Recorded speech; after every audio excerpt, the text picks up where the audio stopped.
কোরআনুল কারীমে সূরা আম্বিয়ার 10 নম্বর আয়াতে কারিমায় আল্লাহ রাব্বুল আলামিন ঘোষণা দিয়েছেন, লাকাদ আনজালনা ইলাইকুম কিতাবান ফীহি যিকরুকুম আফালা তা'কিলুন। কার কথা? আল্লাহ রাব্বুল আলামিন বলেন, হে মানুষ, আমি আল্লাহ তোমাদের কাছে এমন একটি কিতাব, এমন একটি কোরআনুল কারীম, আমি আল্লাহ তোমাদের কাছে কোরআনুল কারীম আমি আল্লাহ নাজিল করেছি। এরপরে আল্লাহ পাক বলেন, আফালা তা'কিলুন, যাতে একে একে তোমাদের সবার কথা এখানে রয়েছে। মন্ত্রীর কথা আছে নাকি এই কোরআনে?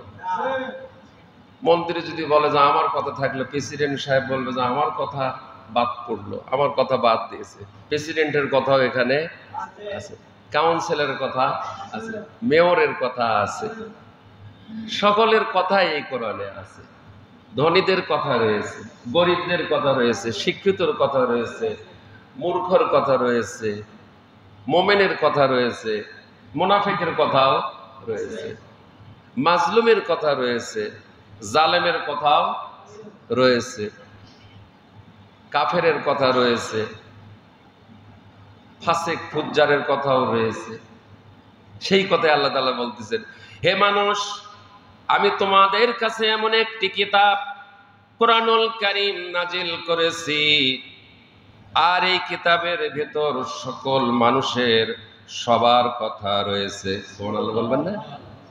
তোমরা কি বুঝতে পারো না?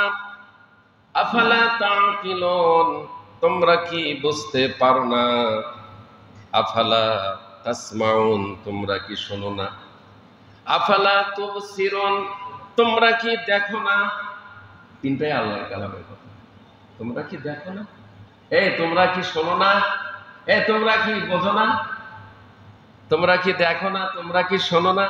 আমি বলতেছি না, কি বলতেছেন? আল্লাহ আল্লাহ আল্লাহ আল্লাহ। তোমরা কি বুঝতে পারো না? কোরআনুল কারীমে 50 নম্বর আয়াত সূরা আম্বিয়ার, ওয়াহাযা যিকরুম মুবারাকুন আনজালনাহু আফাআনতুম লাহু মুনকিরুন। আর এই কোরআন হচ্ছে বরকতপূর্ণ উপদেশ। কোরআনের উপদেশটা হচ্ছে বরকতপূর্ণ উপদেশ। জালিমরা মনে করে এটা বরকতপূর্ণ নয়, জোরে বলে নাউজুবিল্লাহ। এজন্য জালিমরা এই কোরআন থেকে মানুষদেরকে দূরে রেখে দিতে চায় এবং কোরআন মানুষকে শুনতে দেয় না। কাফেররা আর জালিমরা। কারা? কাফেররা।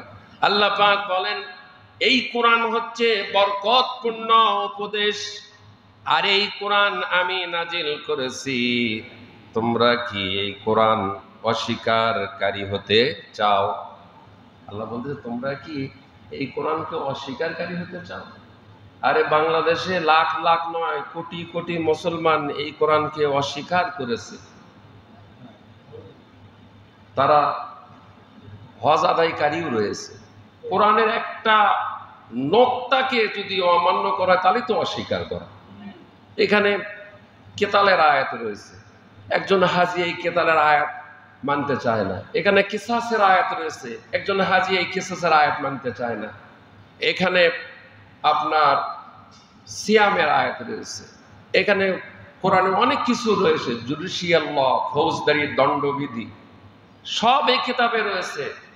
এর ভেতর ইতিহাস রয়েছে, এর ভেতর দর্শন রয়েছে, এর ভেতর ভূগোল রয়েছে, এর ভেতর নৃতত্ত্ব রয়েছে, ভূতত্ত্ব রয়েছে, পলিটিক্যাল সায়েন্স রয়েছে, মেডিকেল সায়েন্স রয়েছে। নাই কি? আসে বলো যে এই কিতাবে এটা নাই। পাগল ছাগলের মতন বলবা যে কোরআন দিয়ে দেশ চলতে পারে না, ওর মাথা খারাপ হয়ে গেছে। কি হয়েছে? ওর মাথা খারাপ হয়ে গেছে। যে বেটা বলবে যে কোরআন দিয়ে সুন্নাহ দিয়ে দেশ চলতে পারে না, রাষ্ট্র চলতে পারে না, ওইটা সব হতে পারে, ওইটা মুসলমান হতে পারে না, ওইটার ঈমান থাকবে না, ওইটা বেঈমান হয়ে গেছে। ওই যে ইবলিস সামনে কথা আসবে, আল্লাহর একটা হুকুমকে অমান্য করার কারণে, তাজিমের সিজদা আদমকে না করার কারণে আল্লাহ তাআলা বলেন যে যা তুই আজ থেকে ইবলিস হয়ে গেলি, মালউন হয়ে গেলি, খবিস হয়ে গেলি, শয়তান হয়ে গেলি। আজও অনেক মুসলমান কি হয়ে গেছে? বেঈমান হয়ে গেছে। আল্লাহর হুকুমকে, কোরআনের রাস কায়েম হতে যারা দেবে না, তাদের বুঝতে হবে তাদের ঈমান নাই। কি নাই? ঈমান নাই। সম্মানিত উপস্থিতি, কোরআনুল কারীমে সূরা তাগাবুনের 2 নম্বর আয়াত আল্লাহ পাক বলেন, হুয়াল্লাযী খালাকাকুম ফামিনকুম কাফিরুন ওয়া মিনকুম মুমিনুন ওয়াল্লাহু বিমা তা'মালুনা বাসীর। আল্লাহ পাক বলেন, তিনি তোমাদের সবাইকে সৃষ্টি করেছেন। পৃথিবীর সকল কিছু যা কিছু রয়েছে বলেন তো, এই সবগুলিকে সৃষ্টি করেছেন আল্লাহ পাক বলেন, আমি আল্লাহ তোমাদের সবাইকে সৃষ্টি করেছি। এরপর তোমাদের কিছু লোক মুমিন হলো, কিছু লোক মুমিন হলো, আবার কিছু লোক কাফের থেকে গেল। আছে কিনা? আপনারা লক্ষ্য করে দেখেন, আপনার ডান বাম, আপনার সামনে, আপনার পেছনে, আপনার এলাকা, আপনার থানা, আপনার জেলা, আপনার বিভাগের ভিতর রয়েছে। সেই কথাটা কুরআনুল কারীমে সূরা তাগাবুনের 2 নম্বর আয়াত আল্লাহ পাক বলেন, আমি তোমাদের সবাইকে সৃষ্টি করেছি, আর এরপর তোমাদের কিছু লোক মুমিন হলো, কিছু লোক মুমিন হলো। যারা এই কোরআনকে মেনে নিয়েছে, রাসূলের সুন্নাহকে যারা মেনে নিয়েছে, তারাই হলো মুমিন, তারাই হলো মুমিন। কিছু লোক মুমিন, আবার কিছু লোক কাফের থেকে গেল। যারা কোরআনকে মেনে নেয় নাই, তারাই কাফের হয়ে গেল। তারা কি হয়ে গেল? কাফের হয়ে গেল। আবু জাহেল কোরআন মানে নাই, সেজন্য কাফের হয়ে গেছে। আবু লাহাব কোরআন মানে নাই, রাসূল মানে নাই, তারা কাফের হয়ে গেছে। আজকের যুগেও অনেক মুসলমান রয়েছে, কোরআনকে রাষ্ট্র ক্ষমতা, কোরআন এটা মানতে চায় না। এরা হলো ওই আবু জাহেল মার্কা মুসলমান। আল্লাহ পাক বলেন এই কথাটা সূরা তাগাবুনের 2 নম্বর আয়াতে বলেন, তোমাদের কিছু লোক মুমিন হলো, আবার কিছু লোক কাফের থেকে গেল। আসলে তোমরা যা কিছু করো আল্লাহ রাব্বুল আলামিন সব তিনি দেখেন, সব কিছুই তিনি দেখেন। কে কাফের, কে মুমিন, এটা কে দেখতেছেন? আল্লাহ। কে জালেম, কে মাজলুম, এটা কে দেখতেছেন? এই আল্লাহর জমিনে কারা জালেম, কারা মাজলুম? সমস্ত নবীরা মাজলুম ছিলেন, একজন নবীও জালেম ছিলেন না। সমস্ত নবীদের সাথী সাহাবায়ে কেরামরা মাজলুম ছিলেন। মুমিনের কাজ মাজলুম হবে, মুমিন কখনো জালেম হবে না। জালেমের জন্য জান্নাত হারাম, মুমিনের জন্য জান্নাত ওয়াজিব। সুবহানাল্লাহ বলেন। আজকের আলোচনার বিষয় উলিল আমর। কি বিষয়ে আলোচনা? স্মরণ আছে না? হ্যাঁ, গত জুমায় আমি বলেছি আজকের আলোচনার বিষয় হচ্ছে ওয়া উলিল আমরি মিনকুম। উলিল আমর কারা, এই বিষয়ে আজকে আলোচনা। আলোচনা কোথা থেকে আসবে? কোরআন থেকে আসবে। উলিল আমর কারা? কোরআন আর সুন্নাহ থেকে আসবে ইনশাআল্লাহ। উলিল আমর কারা? আপনাদের জানা রয়েছে, আমি গত দুটি জুমা আলোচনা নিয়ে এসেছি আপনাদের মাঝে। সূরা নিসার 59 নম্বর আয়াত। হে ঈমানদারগণ, আল্লাহ এবং রাসূলের আনুগত্য করো। প্রথম জুমায় আলোচনা করেছি আল্লাহ এবং রাসূলের আনুগত্য করলে কি লাভ। লাভ সম্পর্কে অসংখ্য দলিল কোরআন আর সুন্নাহ থেকে পেশ করা হয়েছে। এই ওয়াজগুলি আমার রেকর্ড রয়েছে এখানে।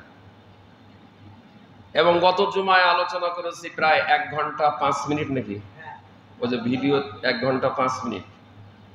গত জুমায় খুব জোরালো আলোচনা, প্রাণবন্ত আলোচনা, আল্লাহ এবং রাসূলের আনুগত্য না করলে কি হবে, ক্ষতি কি, এই ক্ষতি কি, এই বিষয়ের ওপর আলোচনা করা হয়েছে।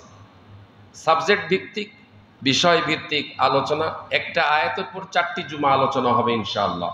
তার 2টা জুমা আলোচনা হয়ে গেছে, আজকে 3য় জুমা।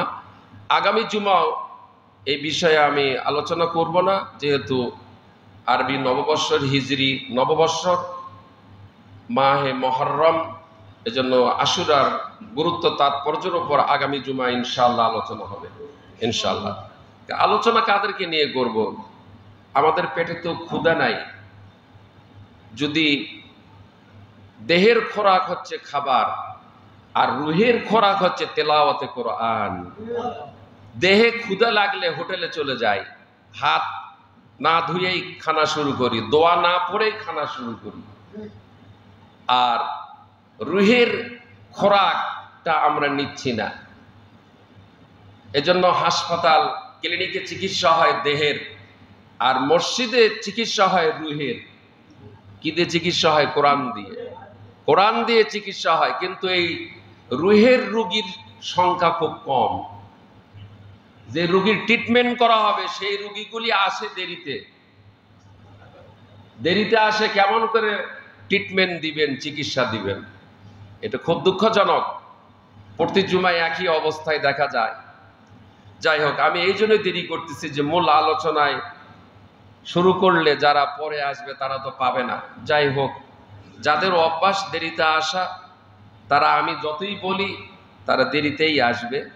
আল্লাহ হেদায়েত দান করুন।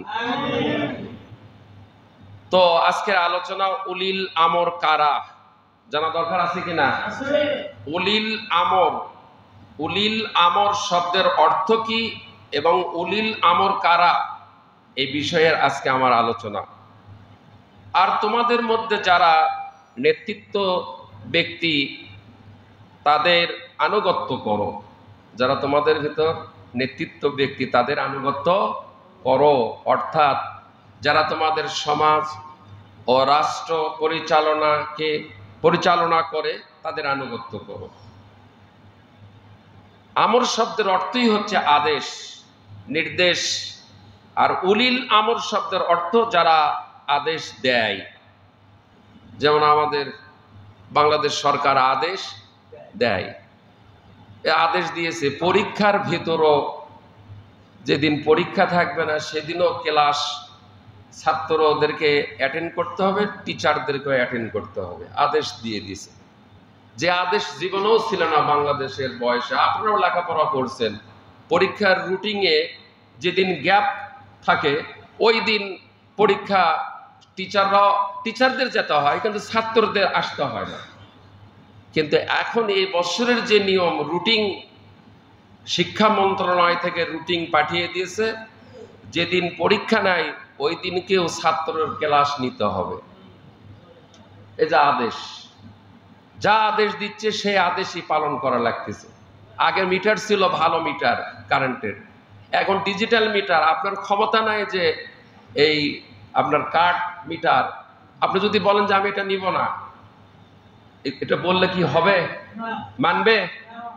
অর্থাৎ উলিল আমর নির্দেশ দিচ্ছে, এখন এই মিটার, এখন এটা, এখন ওটা, এখন এটা, এখন ওটা। এই যে আদেশ, এই আদেশ পালন করতেই হচ্ছে, মানতেই হচ্ছে। এর কোন বিরোধিতা করা যাচ্ছে না, যাবেও না। এই দেখেন সে কথায় আসতেছে। তো আমর শব্দের অর্থ আদেশ, উলিল আমর শব্দের অর্থ হচ্ছে যারা আদেশ দেয়, অর্থাৎ আদেশ দাতা। ইসলামী শরীয়তের পরিভাষায় যারা আল্লাহর কালাম কোরআনুল কারীম রাসূল কারীম সাল্লাল্লাহু আলাইহি সাল্লামের সুন্নাহ সম্পর্কে অবগত হইয়া আল্লাহ এবং রাসূল ও খোলাফায়ে রাশিদিনের নমুনায় সমাজ ও রাষ্ট্র পরিচালনা করেন তাদেরকেই উলিল আমর বলে। এই বর্তমান পৃথিবীতে যারা রয়েছে রাষ্ট্র পরিচালনা, তারা উলিল আমর নয়। কি বলা হলো? আল্লাহ এবং রাসূল খোলাফায়ে রাশিদান কোরআন সুন্নাহ মোতাবেক যারা রাষ্ট্র পরিচালনা করেন তাদেরকে উলুল আমর বলা হয়। উলুল আমর এর আনুগত যোগ্যতা কি, অর্থাৎ মুসলমানদের শাসক কে বা কারা হবেন, মুসলমানদের শাসক কে বা কারা হবেন এটা জানা দরকার আছে কিনা? একজন মুসলমান সচেতন হতে হবে, সব বিষয়ে জ্ঞান রাখতে হবে, বিশেষ করে কোরআন সুন্নাহ মোতাবেক জ্ঞান রাখতে হবে। যারা কোরআন ও হাদিসের ওপর গভীর জ্ঞান অর্জন করেছেন, অর্থাৎ ইসলামী শরিয়া আইন ও ইবাদতের মাসলা মাসাইল ভালোভাবে জানেন এবং এলেম অনুযায়ী আমল করেন, তিনিই হবেন উলিল আমর বা মুসলমানদের শাসক। নবী করিম সাল্লাল্লাহু আলাইহি সাল্লামের ইন্তেকালের সময় সাহাবায়ে কেরাম জিজ্ঞাসা করলেন, ইয়া রাসূলুল্লাহ, ইয়া হাবিবাল্লাহ, আপনার পর আমরা কাকে নেতা মানব? রাসূল যদি বলতেন অমুককে নেতা মানো, দ্বিমত পোষণ করতে পারতেন? আল্লাহর হাবিব স্বৈরাচার হলেন না, ডিক্টেটর হলেন না, জালিম হলেন না। আল্লাহর হাবিব বললেন, তোমাদের ভেতর আমার ইন্তেকালের পর তোমাদের ভেতর কোরআনের এলেম, কোরআনের জ্ঞান, হাদিসের এলেম, হাদিসের জ্ঞান, কোরআন সুন্নাহর জ্ঞান যাদের বেশি রয়েছে আর যার বেশি তাকওয়া রয়েছে, যার আমল যত বেশি ভালো, তাকে তোমরা তোমাদের আমির বলে মেনে নিও। তাকে তোমাদের আমির। বোঝেন তো, আমির মানে কি? নেতা, নেতা, লিডার। দেখা গেল রাসূলের ইন্তেকালের পর এবার নামাজ পড়বেন না, নামাজ পড়ার জন্য সময় দেওয়া হয়েছিল 10 মিনিট, আপনি ট্রেন ফেল করছেন, আপনাকে আবার সময় দেওয়া হবে, আবার ছোট ছোট সূরা দিয়ে আমার সাথে আবার পড়বেন। আমি পড়বো, আমি পড়ি নাই, আমি ছোট ছোট সূরা দিয়ে বক্তৃতা শেষে সুন্নত পড়বো, তারপরে ইনশাআল্লাহ সানি আজান হবে। এখন আমাদের কাজ কি? এখন কোরআন যে কথা বলতেছে সে কথাগুলি শোনা, চুপচাপ, নড়াচড়া বন্ধ, নামাজ বন্ধ, সব বন্ধ। এখন কি করতে হবে? কোরআন শুনতে হবে। কি শুনতে হবে? কোরআন শুনতে হবে। আশায় নামাজ শুরু। উনি যে পড়তেছেন ওনার নামাজের বিঘ্নতা, আমি আলোচনা করতেছি আমার আলোচনারও বিঘ্নতা। একটা সিস্টেম আছে তো, নাকি? সিস্টেম আছে না? হযরত রাসূল বললেন, তোমাদের ভেতর তাকে তোমরা নেতা মেনে নিও। রাসূলের ইন্তেকালের পর দেখা গেল আবু বকর সিদ্দিক রাদিয়াল্লাহু তাআলা আনহু কোরআনের জ্ঞান কম ছিল না বেশি ছিল? হাদিসের জ্ঞান কম ছিল না বেশি ছিল? তাকওয়া বেশি ছিল না কম ছিল? আমল বেশি ছিল না কম ছিল? আল্লাহ রাসূল বললেন, আবু বকরের নেকির পাল্লা, সমস্ত নেকিগুলি যদি এক পাল্লায় তুলে দেওয়া হয়, আর পৃথিবীর আমার সমস্ত মুমিন বান্দাদের, আল্লাহর হাবিব বলেন, আল্লাহর সমস্ত মুমিন বান্দাদের নেকি যদি এক পাল্লায় তুলে দেওয়া হয়, দেখা যাবে একা আবু বকরের নেকির পাল্লাটা ভারী হয়ে গেছে। কেমন ছিলেন আবু বকর? দুনিয়ায় সাথী ছিলেন, কবরে যে গেছেন, কবরেও পাশে আবু বকর শুয়ে রয়েছে। আল্লাহু আকবার। হযরত ওমর পাশে শুয়ে রয়েছে। আল্লাহু আকবার। প্রতিযোগিতা চলে, অর্থের প্রতিযোগিতা চলে, গাড়ি বাড়ি নারীর, গুনাহের। কি বলেন ঠিক কিনা? নেক আমলের প্রতিযোগিতা নাই। নেক আমলের প্রতিযোগিতা থাকলে 12:30টার আগেই 3 তালা ভরে যেত। কথা বলেন ঠিক কিনা? আমাদের নেক আমলের প্রতিযোগিতা নাই। দেখা গেল আবু বকরের ইন্তেকালের পর হযরত ওমর, হযরত ওসমান, হযরত আলী রিদওয়ানুল্লাহি তাআলা আজমাইন, এনারা 12.5 লক্ষ বর্গ মাইলের প্রেসিডেন্ট ছিলেন। ছিলেন কি ছিলেন না? ছিলেন। এনারা কি দিয়ে রাষ্ট্র পরিচালনা করেছে? আজকের পৃথিবীর মুসলমান রাষ্ট্রপ্রধান, মুসলমান রাজা বাদশাহ, মুসলমান সরকারগুলি কি কোরআন দিয়ে দেশ পরিচালনা করে? জবাব দেন, করে। সমস্যাটা কোথায়? কেন করে না? কি জন্য করে না? এ বিষয়ে অনেক কথা রয়েছে, এখন বলবো না। কথা বলেন ঠিক কিনা? আল্লাহ রাব্বুল আলামিন তাই কোরআনুল কারীমে বলেন, যারা কোরআন হাদিসের ওপর গভীর জ্ঞান অর্জন করেছে এবং ইসলামী শরিয়া আইন, আপনারা বলেন তো বাংলাদেশে কোরআন হাদিসের ওপর নবী রাসূল তো আর নাই, আর আসবেনও না। বাংলাদেশে বলেন তো কোরআন হাদিসের গভীর জ্ঞান অর্জন করেছে কারা? বলেন তো, তাদের নাম কি? ওলামায়ে কেরাম। জামিল মাদ্রাসা আলেম তৈরি করার ফ্যাক্টরি, কারখানা। অনেক বড় বড় আলেম জামিল মাদ্রাসা থেকে প্রতি বছর হাজার হাজার আলেম বের হচ্ছে, আলহামদুলিল্লাহ। কারবালা মাদ্রাসায় যান, সেখান থেকে আলেম বের হচ্ছে। রওশন শাহ, চকসুতরাপুর, বগুড়ায় হাজার হাজার কওমি মাদ্রাসা রয়েছে। আমি কওমি মাদ্রাসায় লেখাপড়া করেছি, আমি আলিয়া মাদ্রাসায় লেখাপড়া করেছি, আমি 2 মাদ্রাসায় লেখাপড়া করেছি। এই মানুষগুলিকে আজকে একেবারে সবচাইতে নিম্ন স্থানে, নিম্ন জায়গায় রেখে দেওয়া হয়েছে আলেমদেরকে। কথা বলে ঠিক কিনা? আর জেনারেল শিক্ষকদের মর্যাদা সবচাইতে বাড়িয়ে দেওয়া হয়েছে। কথা বলে ঠিক কিনা? অথচ এই আলেমদের মর্যাদা দুনিয়া এবং আখিরাতে আল্লাহ এবং রাসূল দান করেছেন। আপনি জেনারেল লাইনে যত ডিগ্রি অর্জন করে নিয়ে আসেন, আপনার সামনে একটা অক্ষরও নাজিল হয় নাই, কিন্তু আলেমদের শানে 4টা আয়াত কোরআনুল কারীমে নাজিল হয়েছে। সূরা ফাতিরের 28 নম্বর আয়াত, ইন্নামা ইয়াখশাল্লাহ মিন ইবাদিহিল উলামা। আল্লাহ স্বয়ং নিজে বলতেছেন, এই পৃথিবীর যত সৃষ্টিকুল রয়েছে, যত মানুষ রয়েছে, তার ভিতরে একমাত্র আমার আলেম বান্দাগুলি আমি আল্লাহকে সবচাইতে বেশি ভয় করে। আপনি হতে পারেন ডাক্তার, আপনি হতে পারেন পিএইচডি হোল্ডার, আপনি হতে পারেন এফসিপিএস, আপনি হতে পারেন ইঞ্জিনিয়ার, আপনি হতে পারেন প্রেসিডেন্ট, আপনি হতে পারেন মন্ত্রী, আপনি হতে পারেন এসপি, আপনি হতে পারেন ডিসি। আপনি যেই হন না কেন, আপনার শানে কোনো আয়াত আল্লাহ নাজিল করেন নাই। আয়াত নাজিল করেছে আলেমদের সম্মানে। আল্লাহ পাক স্বয়ং নিজে কোরআনে আয়াত নাজিল করেছে। আপনারা মর্যাদা আলেমদেরকে না দেন, কিন্তু স্বয়ং আল্লাহ আলেমদেরকে মর্যাদা দান করেছেন, স্বয়ং রাসূল দান করেছেন। রাসূল বলছেন, ইন্নাল উলামা ওয়ারিসাতুল আম্বিয়া। আলেমরাই হচ্ছে নবীদের ওয়ারিস, আলেমরাই হচ্ছে নবীদের ওয়ারিস। আপনারা মন খারাপ করেন না, আপনারা যারা জেনারেল, আপনারা নবীদের ওয়ারিস হতে পারেন নাই। সত্য কথা যেটা সেটা বলতেই হবে। আপনি যত ডিগ্রি নেন, যত বড় পদেই থাকেন, আপনি রাসূলের ওয়ারিস হতে পারেন নাই। কেন? আপনি আলেম না। আপনি আলেম হন, রাসূলের ওয়ারিস হয়ে যাবেন। আপনার সন্তানকে আলেম বানান, আপনার নাতিকে আলেম বানান। আপনি তো একটা সন্তানকেও মাদ্রাসায় দেন নাই। আমি আমার বাস্তব জীবনে হাজার হাজার জানাজার ইমামতি করেছি, কিন্তু সন্তান জানাজার ইমামতিও করতে পারে না, কবরে পর্যন্ত নামে না, আমাকেই নামতে হয় কবরে। হুজুর, আমার বাবাকে আপনি খুব আমাকে হাইলাইট করে, কারণ উদ্দেশ্য এই জায়গায় ওই এখন বেকায়দায় আমাকে কবরে নামানোর জন্য। হুজুর, আপনি যদি আমার আব্বাকে কবরে রাখেন তাহলে অনেক সওয়াব পাওয়া যাবে।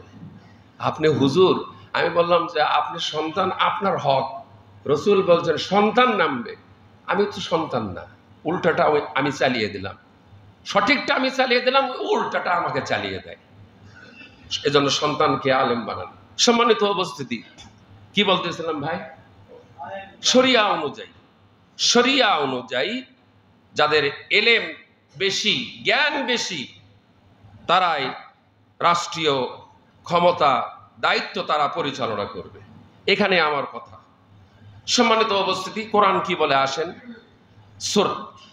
সূরা ইউনূসের 89 নম্বর আয়াত, ওয়ালা তাত্তাবিআনি সাবিলাল্লাযীনা লা ইয়ালামুন। যাদের জ্ঞান নাই। কিসের জ্ঞান নাই?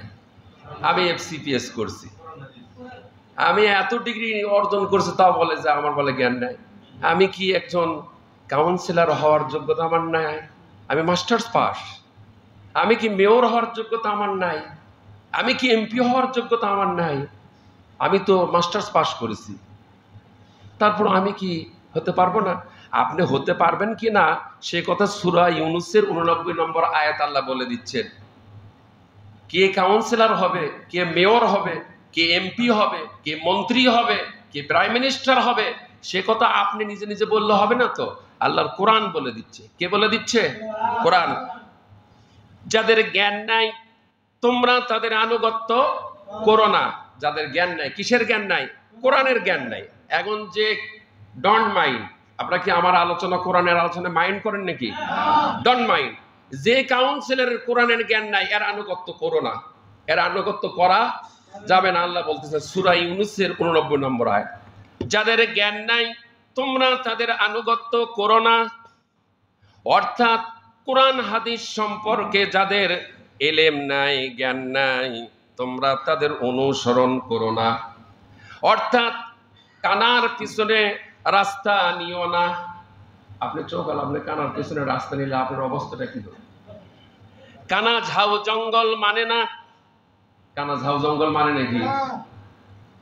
কানার হাতে কুড়াল দিও না। কানার হাতে যদি কুড়াল দেওয়া হয় অবস্থাটা কি হবে? সম্মানিত উপস্থিতি, অর্থাৎ কোরআন হাদিসের এলেম ছাড়া সমাজ ও রাষ্ট্র পরিচালনার দায়িত্ব কাউকে দেওয়া যাবে না।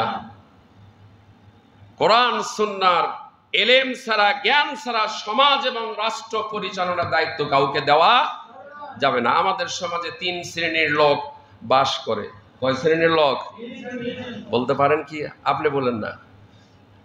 আমার একজন গবেষক ভাই এখানে রয়েছেন, খুব বিজ্ঞ। আপনারা বলতে পারলে বলেন দেখি, আমি বলে দিই। আমাদের সমাজে 3 শ্রেণীর লোক বসবাস করে। 1 নম্বর হচ্ছে পুরুষ, 2 নম্বর হচ্ছে নারী, 3 নম্বর হচ্ছে কি হিজড়া। পত্রিকায় দেখেছিলাম হিজড়াও নাকি একজন কি ভাই চেয়ারম্যান হয়ে গেছে, চেয়ারম্যানও হয়ে গেছে। নাউজুবিল্লাহ পড়ে। তো এই 3 শ্রেণীর মধ্য থেকে কে উলিল আমর হবে? একটা হচ্ছে পুরুষ, একটা নারী, আর একটা হচ্ছে হিজড়া। এই যে 3টা আছে, এই 3 শ্রেণীর মধ্য থেকে উলিল আমর কে হবে? আজকের আলোচনা এটা বিষয় না? হ্যাঁ, বিষয় ঠিক আছে। এই উলিল আমর কে হবে? অর্থাৎ পুরুষ হবে না মহিলা না হিজড়া? পুরুষ। আচ্ছা, পুরুষ হলে আবার কোন পুরুষ সেটাও বলতে হবে। যে পুরুষের এলেম রয়েছে কোরআনের, অর্থাৎ মসজিদের ইমামই কাউন্সিলর হবে। ঠিক আছে?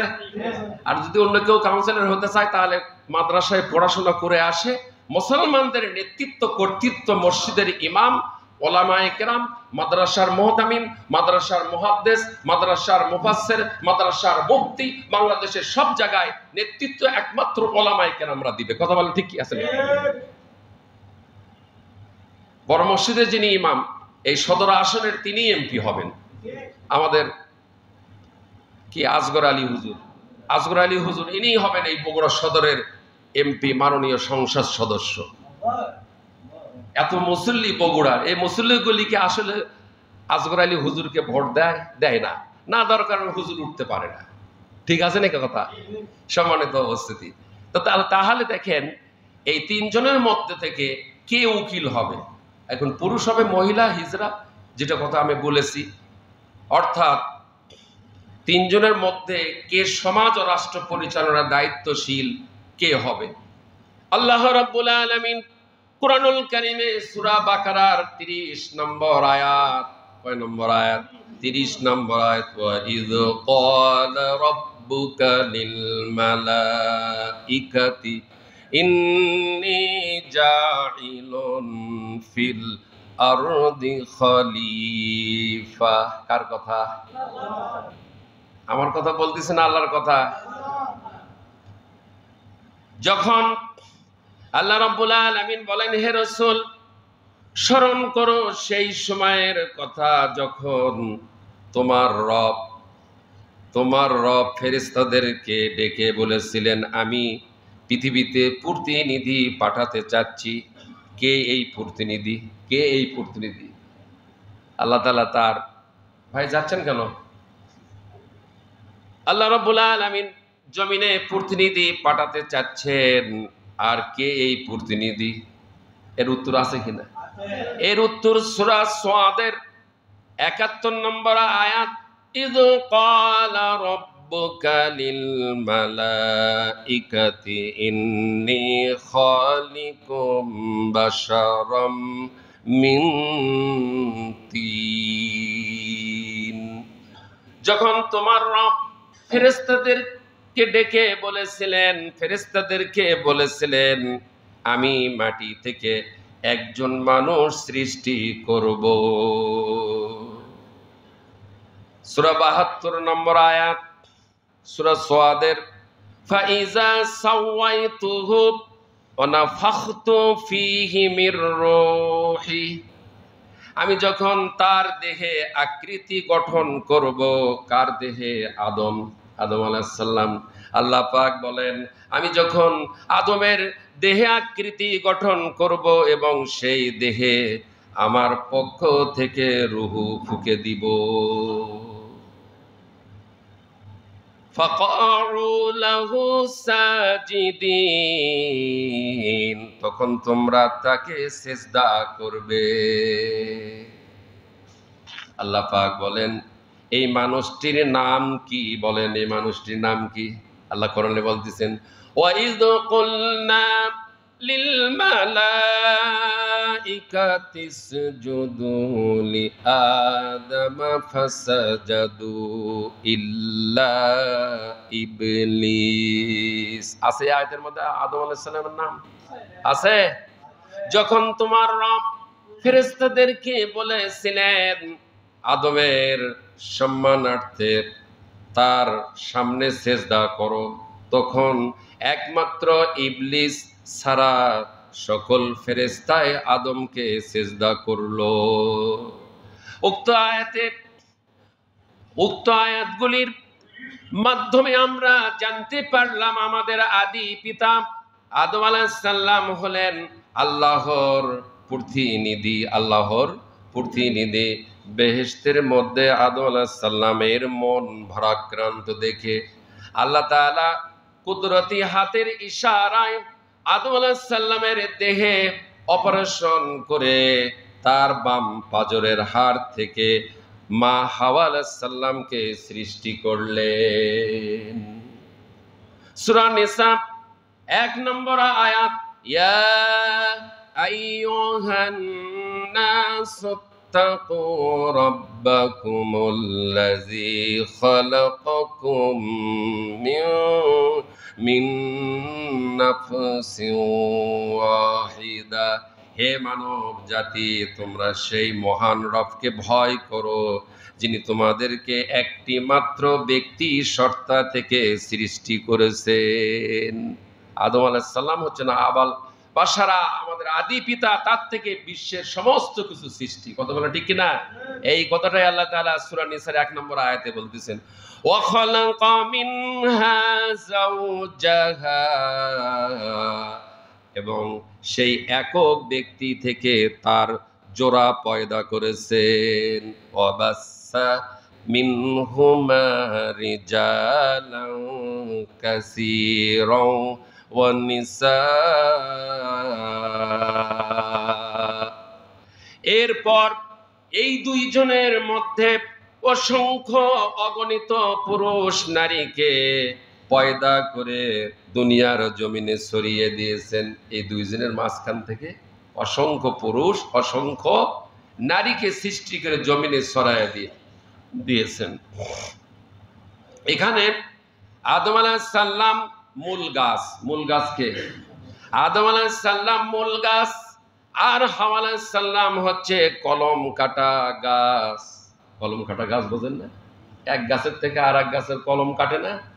আপনারা বলুন তো, মূল গাছের শক্তি বেশি না কলম কাটা গাছের শক্তি বেশি? সামনে কথা আসতেছে, আগেই ইশারা দেওয়া হচ্ছে, কি আলোচনার সামনে আসতেছে, মূল শক্তি বেশি না কলম কাটার শক্তি বেশি? কেন বলা হচ্ছে সে কথা সামনে আসতেছে ইনশাআল্লাহ। ইনশাআল্লাহ আদম আলাইহিস সালাম শক্তি বেশি। আল্লাহ রাব্বুল আলামিন বেহেশতের মধ্যে আদম আলাইহিস সালামকে আদেশ করলেন, ওয়াকুল্লা ইয়া আদামুসকুন আনতা ওয়া যাওজুকাল জান্নাতা ওয়া কুলা মিনহা রাগাদান হাইসু শিতুমা। আর আল্লাহ তাআলা আদম আলাইহিস সালামকে বললেন, হে আদম, তুমি এবং তোমার সঙ্গিনী, তোমার স্ত্রী আমাদের মা হাওয়া আলাইহিস সালামকে এই বেহেশতের বাগানে খুশি মনে ঘুরে বেড়াও, যা খুশি খাও। কে নির্দেশ দিলেন? আল্লাহ। ওয়ালা তাকরাবা হাযিহিশ শাজারাতা, আর আল্লাহ পাক বললেন, খবরদার এই গাছের ধার কাছে যাবে না। ওয়ালা তাকরাবা, খবরদার, হাযিহিশ শাজারাতা, এই গাছের ধার কাছে যেও না, যাবে না।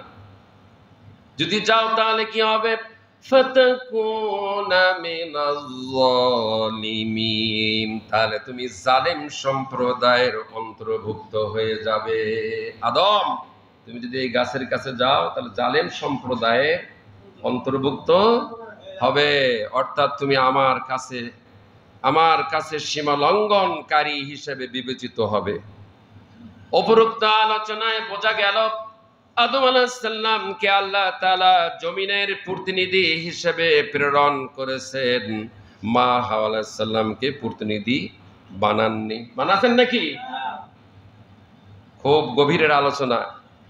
তাছাড়া ফেরেশতাদের দ্বারা আদম আলাইহিস সালামকে সিজদা, উপরোক্ত আলোচনায় বোঝা গেল আদম আলাইহিস সালামকে আল্লাহ তাআলার জমিনের প্রতিনিধি হিসেবে প্রেরণ করেছেন, মা হাওয়া আলাইহিস সালামকে জমিনের প্রতিনিধি বানান নাই।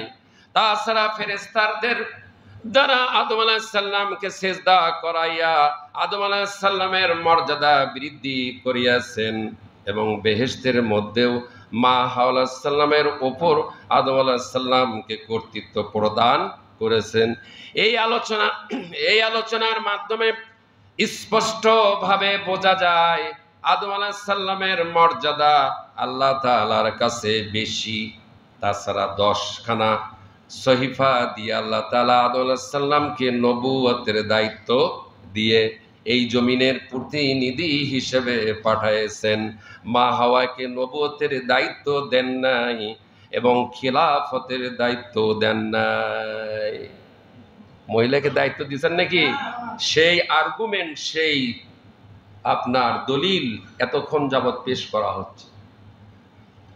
আদম আলাইহিস সালাম থেকে শুরু করে শেষ নবী মুহাম্মদ সাল্লাল্লাহু আলাইহি সাল্লাম পর্যন্ত অনেক নবী রাসূল এই দুনিয়াতে এসেছেন, কোনো মহিলাকে মহান আল্লাহ তাআলা রাসূল হিসেবে পাঠান নাই। পাঠাছেন? আস্তে করছেন কে? কোন নবীর স্ত্রী নবী? কোন নবীর মেয়ে নবী? মা ফাতেমা কি নবী? আর আজকে পৃথিবীর অবস্থাটা কি উল্টা হচ্ছে না? এই তো কথা, এই আসল জায়গায় কথা আসছে। আল্লাহ রাব্বুল আলামিন এই দুনিয়াতে কোন মহিলাকে আল্লাহ তাআলা নবী এবং রাসূল হিসেবে পাঠান নাই, কিংবা মহিলাদেরকে সমাজ ও রাষ্ট্র পরিচালনার দায়িত্ব আল্লাহ তাআলা দেন নাই। দিয়েছেন? দেন নাই। এ সম্পর্কে আল্লাহ তাআলা বলেন সূরা ইউসুফের, আমি যে কথা বলতেছি সে কথা দলিল আছে তো? এই যে দলিল, সূরা ইউসুফের 109 নম্বর আয়াত, ওয়ামা আরসালনা মিন ক্বাবলিকা ইল্লা রিজালান নূহি ইলাইহিম মিন আহলিল কুরা। হে নবী, আপনার পূর্বে জনপদবাসীদের মধ্য থেকে শুধুমাত্র পুরুষদের কাছে আমি ওহী পাঠিয়ে তাদেরকে আমি নবী রসুল হিসেবে দায়িত্ব দিয়েছি। দলিল পেয়েছেন? এ ভাই কথা বলেন, দলিল পেয়েছেন? কষ্ট হচ্ছে? মন খারাপ করতেছেন? এই জায়গায় মন খারাপ করবেন। কোন জায়গায়? এই কোরআনের উপর মন খারাপ করেন। কোরআনের উপর কেউ মন খারাপ করলে সে জান্নাতে যাবে না জাহান্নামে যাবে? আমি কার কথা বলতেছি? কোরআন থেকে বলতেছি। কোরআন কার কিতাব? বাউন্ডারির ভিতর রেখে দিলাম, বাউন্ডারির ভিতর কোরআন দিয়ে বাউন্ডারি। সূরা ইউসুফের 10 নম্বর 109 নম্বর আয়াত। এবার সূরা আম্বিয়ার 7 নম্বর আয়াত। আর একটা দলিল, ওমা আরসালনা ক্বাবলাকা ইল্লা রিজালান নূহি ইলাইহিম ফাসআলু আহলায যিকরি ইন কুনতুম লা তা'লামুন। তোমার পূর্বে আল্লাহ তার রাসূলকে বলতেছে, হে রাসূল, আপনার পূর্বে আমি মানুষকেই সব সময় নবী বানিয়ে তাদের কাছে পাঠিয়েছি। তোমরা যদি না জানো তাহলে আগের কিতাব ওয়ালাদের কাছে জিজ্ঞাসা করো। একটি সপ্তাহ গবেষণা করে আয়াতগুলি কোরআন থেকে এক জায়গায় করে সেটিং করেছি। কোরআনুল কারীমে সূরা নিসার 34 নম্বর আয়াত, আর-রিজালু কাওয়ামুনা আলান নিসা। পুরুষরা নারীদের অভিভাবক। আজকে কারা অভিভাবক হয়েছে? নারীরাই পুরুষের। অধিকাংশ পরিবারেই স্বামী সব কিছু সংসারের নেতৃত্ব কর্তৃত্ব নারীর হাতেই, গৃহিণীর হাতে, স্ত্রীর হাতেই তুলে দেয়। আর ওই স্ত্রীর অধীনেই নারী চলে। চলে কি চলে না? আর আল্লাহ করছে আর-রিজালু ওয়ালির-রিজালি আলাইহিন্না দারাজা। নারীদের আর-রিজালু কাওয়ামুনা আলান নিসা। পুরুষেরা নারীদের অভিভাবক। পুরুষরা কার অভিভাবক? নারীরা পুরুষের অভিভাবক না, পুরুষরাই নারীদের। এই আর-রিজালু কাওয়ামুনা আলান নিসা 34 সূরা নিসা। পরিবারের প্রধান কর্তা ব্যক্তি হবেন পুরুষ। সমাজের সমাজপতি বা মাতব্বর হবেন পুরুষ। এবং রাষ্ট্র পরিচালনার দায়িত্ববান ব্যক্তি হবেন কে? পুরুষ। সূরা বাকারার 128 নম্বর আয়াত, ওয়ালির-রিজালি আলাইহিন্না দারাজা। নারীদের ওপর পুরুষদের মর্যাদা। কাদের ওপর? নারীদের ওপর পুরুষদের মর্যাদা, শ্রেষ্ঠত্ব ও কর্তৃত্ব রয়েছে। ক্বালান নাবিয়্যু সাল্লাল্লাহু আলাইহি ওয়াসাল্লাম লা ইউফলিহা লিহাযাল কওমি আমালুল মারাত। রাসূল বলেছেন, এতক্ষণ কোরআন বললাম, রাসূল বলেছেন যে জাতি নারীদের হাতে নেতৃত্ব কর্তৃত্ব বা শাসন ক্ষমতা প্রদান করে সে জাতি কখনোই সফলতা লাভ করতে পারবে না। হাদিসটা মুখস্থ করেন, লা ইউফলিহা লিহাযাল কওমি আমালুল মারাত। রাসূল বলেন যে জাতি নারীদের হাতে নেতৃত্ব কর্তৃত্ব বা শাসন ক্ষমতা প্রদান করে সে জাতি কখনোই সফলতা লাভ করতে পারবে না। এদিকে মনোযোগ দেন। ওয়াকালান নাবিয়্যু সাল্লাল্লাহু আলাইহি ওয়াসাল্লাম লা ইউফলিহা কওমুন ওয়াল্লাহু আমরাহুম ইমরাআ। ওই জাতি কখনোই সফলতা, বুখারীর হাদিস, ওই জাতি কখনোই সফলতা অর্জন করতে পারবে না যে জাতি তাদের নেতৃত্ব একজন মহিলার উপর অর্পণ করে। কোরআনুল কারীমের উপরোক্ত আয়াত গুলি ও রাসূল কারীম সাল্লাল্লাহু আলাইহি ওয়াসাল্লামের হাদিস পর্যালোচনায় আমরা এই সিদ্ধান্তে উপনীত হতে পারি যে কোনো নারীকে সমাজ ও রাষ্ট্র পরিচালনার দায়িত্ব দেওয়া না জায়েজ, অর্থাৎ হারাম। এটা হচ্ছে সম্পূর্ণ না জায়েজ, হারাম। কোরআনুল কারীমে সূরা হজ্জের 41 নম্বর আয়াত, আল্লাযীনা ইম্মাক্কান্নাহুম ফিল আরদি আকামুস সালাতা ওয়া আতুজ যাকাতা ওয়া আমারু বিল মা'রুফি ওয়া নাহাউ আনিল মুনকার। আল্লাহ তাআলা বলেন, আমি যাদেরকে শাসন ক্ষমতা দান করি তাদের প্রধান কাজ হচ্ছে আকামুস সালাত, নামাজ কায়েম করা, ওয়া আতুজ যাকাত, যাকাত আদায় করা, দেশের নাগরিকদেরকে ভালো কাজের আদেশ দেওয়া, ওয়া আমারু বিল মা'রুফ, দেশের নাগরিকদেরকে ভালো কাজের আদেশ দেওয়া, অনাহাউ আনিল মুনকার, আর সমস্ত মুনকার কাজ থেকে, মন্দ কাজ থেকে বিরত রাখা।